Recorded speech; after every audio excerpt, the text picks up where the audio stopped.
ماہ رمضان ماہ تقوی ہے۔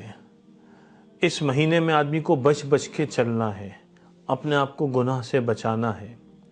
اب احادیث کی روشنی میں چند چیزیں ہمیں ملتی ہیں، ان میں سے کچھ چیزوں کی طرف اشارہ کرنا مقصود ہے۔ کچھ چیزیں ایسی ہیں جس کا تعلق ہمارے بولنے کے ساتھ ہے، گفتار سے تعلق ہے۔ کچھ چیزیں ہمارے وجود سے تعلق رکھتی ہیں، باڈی سے، یہ کردار کا تعلق ہے۔ گفتار سے متعلق جس چیز کو چھوڑنا ضروری ہے وہ کیا ہے؟ جھوٹ اور غیبت ہے۔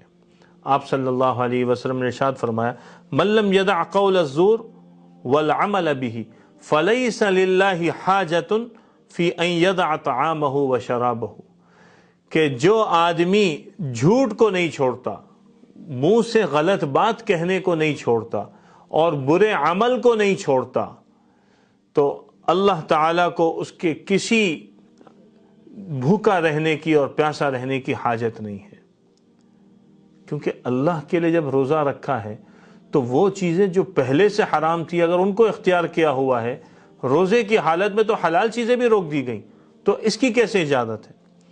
اسی طرح آپ صلی اللہ علیہ وسلم نے ارشاد فرمایا کہ الصیام جنۃ واذا کان یوم صوم احدکم فلا یرفث، کہ روزہ ڈھال ہے، روزہ ڈھال ہے، اور فرمایا کہ جب تم میں سے کسی کا روزہ ہو تو وہ کوئی رفث نہ کرے، فحش گوئی نہ کرے۔ ایک حدیث میں آیا کہ روزہ ڈھال ہے، جب تک آدمی جھوٹ اور غیبت سے اس کو نہ پھاڑ ڈالے۔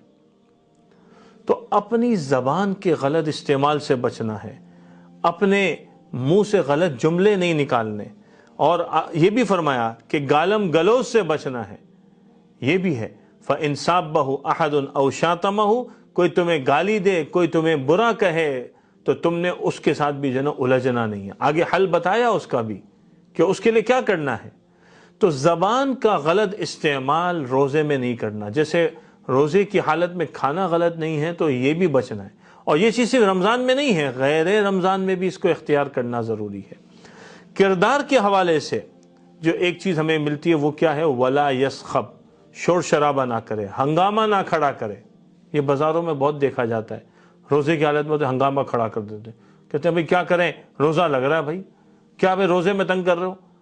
مارکیٹوں میں دیکھیں، بازاروں میں دیکھیں، سواریوں میں دیکھیں، بسوں میں دیکھیں، سڑکوں پہ دیکھیں، شور شرابے مچے ہوئے۔ ایک حدیث میں آتا ہے کہ آپ صلی اللہ علیہ وسلم نے ارادہ فرمایا کہ آپ لیلۃ القدر کے متعلق بتائیں، تو آپ باہر تشریف لائے تو دیکھا کہ دو آدمیوں میں جھگڑا ہو رہا تھا، تو آپ صلی اللہ علیہ وسلم نے فرمایا کہ میں تو آیا اس لیے تھا کہ تمہیں میں لیلۃ القدر کے بتاؤں کہ کب یہ جو رات ہوتی ہے، لیکن یہ دو آدمی جو لڑ رہے تھے ان کی وجہ سے اللہ تعالیٰ نے اس کی تعیین کو اٹھا لیا۔ دیکھیں کتنا سخت عمل ہے لڑائی جھگڑا کرنا۔ آدمی اپنے کردار کے ذریعے، اپنے عمل کے ذریعے ذرا غور کرے، ہمارا لڑنے کا ماحول، مزاج امت کی اجتماعی خیر کو اٹھا لیتا ہے۔ یہ ہمارے لیے سبق ہے اس کے اندر۔ تو اب کیا حکم کیا ہے، کرنا کیا ہے؟ چنانچہ آپ صلی اللہ علیہ وسلم نے یہ بات ارشاد فرمائی کہ اگر کوئی اس طرح کے حالات آ جائیں، انسان ہے، دنیا میں رہتا ہے، معاشرے میں رہتا ہے، یہ سب چیزیں ہوتی ہیں، تو آدمی کیا کہے؟ انی امرؤ صائم، میں روزے سے ہوں، میرا روزہ ہے۔ آدمی پھر اس طرح کی چیزوں میں نہ لگے۔ یہ ایک بہت اہم ہدایات ہیں۔ اپنی زبان کو بھی سنبھالنا ہے، اپنے ہاتھوں کو بھی سنبھالنا ہے، اپنے رویوں کو بھی سنبھالنا ہے، اور صرف عام زندگی میں نہیں کرنا بلکہ اپنے سوشل میڈیا پہ بھی سنبھالنا ہے۔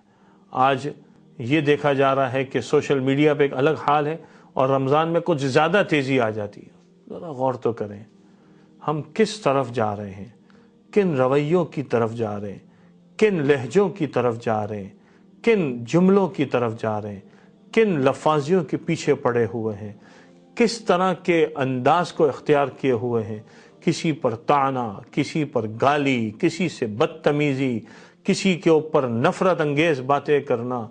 ذرا احادیث کا ذخیرہ کھول کے تو دیکھیں، اللہ کے رسول صلی اللہ علیہ وسلم نے اس امت کو کتنی محبت سے بنایا۔ آپ کا کسی سے اختلاف اگر ہو جائے، رمضان میں بھی ہو جائے، تو آپ اس کو یا تو چھوڑ دیں، اور اگر کہنا ہے تو احسن طریقے سے بات کریں۔ وَجَادِلْهُمْ بِالَّتِي هِيَ أَحْسَنُ، گالی کا کہاں سے ثبوت ہے؟ بحث کرنی ہے، آپ دلائل کی روشنی میں کریں۔ یہ کون سا طریقہ ہے؟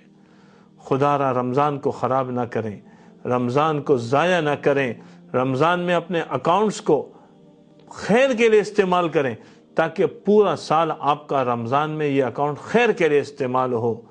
آپ کو یہ بات سننے میں آئی ہوگی، ہم نے اپنے اکابر سے سنی، مشائخ سے سنی کہ رمضان میں جس خیر کے ساتھ لگے رہو اللہ پورا سال اس میں لگنے والا بناتے، اور جس شر میں لگے تو پورا سال اس میں آدمی مبتلا رہتا ہے۔ رمضان میں خیر کو فروغ دیں، اپنے آپ کو خیر پہ لگائیں، علوم نبوت کو عام کرنے پہ لگائیں، قرآن اور حدیث کو عام کریں، دین کو عام کریں، پھر آپ پورا سال اس پہ انشاءاللہ لگے رہیں گے۔ اللہ تعالی ہم سب کو عمل کی توفیق عطا